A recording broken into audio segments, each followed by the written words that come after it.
est-ce qu'il y a une forme spécifique à la Martinique de la domination?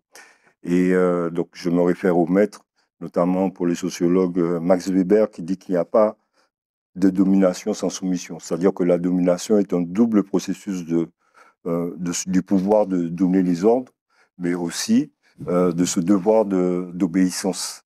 Okay. Et le premier qui est posé vraiment intellectuellement la question de la servitude volontaire, c'était déjà dans les années 1500. Donc on voit bien que c'était la Boétie, avec son essai sur la servitude volontaire, c'était vers 1500 et quelques, j'ai pas la date exacte, 1545 je crois. Mhm. C'est pour dire que c'est pas un phénomène récent, la soumission à une domination. Donc moi je me suis posé la question de, y a-t-il une forme de domination spécifique à la Martinique, à Guadeloupe, aux Antilles? Mhm. Et ma réponse, enfin l'essai que j'essaie de formuler en ce moment, c'est, je l'intitule domestication. Nous avons été domestiqués.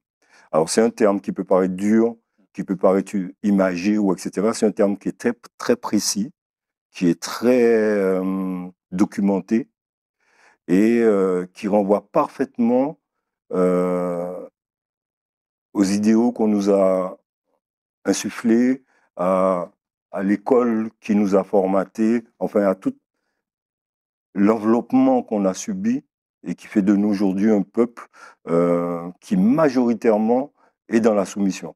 Mais Mais ben, il y a toujours action-réaction. Si on peut considérer qu'il y a une forme d'oppression très spécifique, il y a aussi une forme de réaction très spécifique. Et les gens se sont toujours demandé, mais pourquoi un petit pays comme ça peut produire Fanon, Césaire, Glissant, etc. Comme s'il y avait un rapport inversé entre la taille de l'oppression, enfin la force de l'oppression, et puis la réponse en termes intellectuels, culturels et créatifs. Voilà, on a subi beaucoup, mais on résiste beaucoup aussi.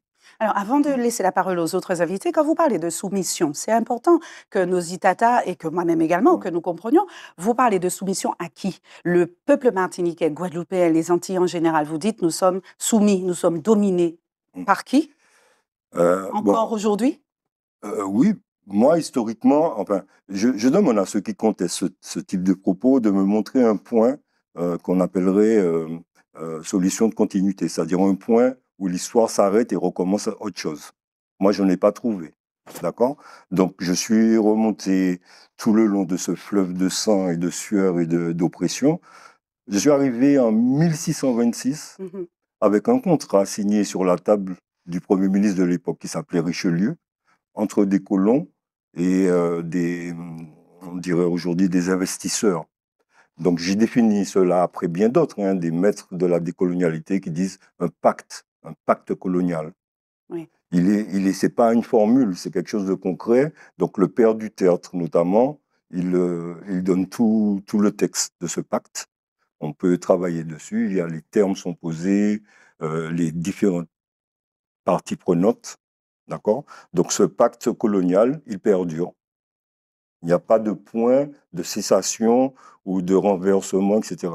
Il y a d'accord. eu des aménagements, il y a eu des dates qui ont effectivement donné des orientations, mais à aucun moment il y a eu cessation de ce pacte colonial. Mhm. Donc encore aujourd'hui, il perdure. Il a été signé entre l'État français, entre des colons qui sont chargés de maintenir une certaine présence et de faire du profit, et des investisseurs, en fait, des intérêts métropolitains, entre guillemets. Voilà. Mhm. C'est ça. Mm. Monsieur Fonsa.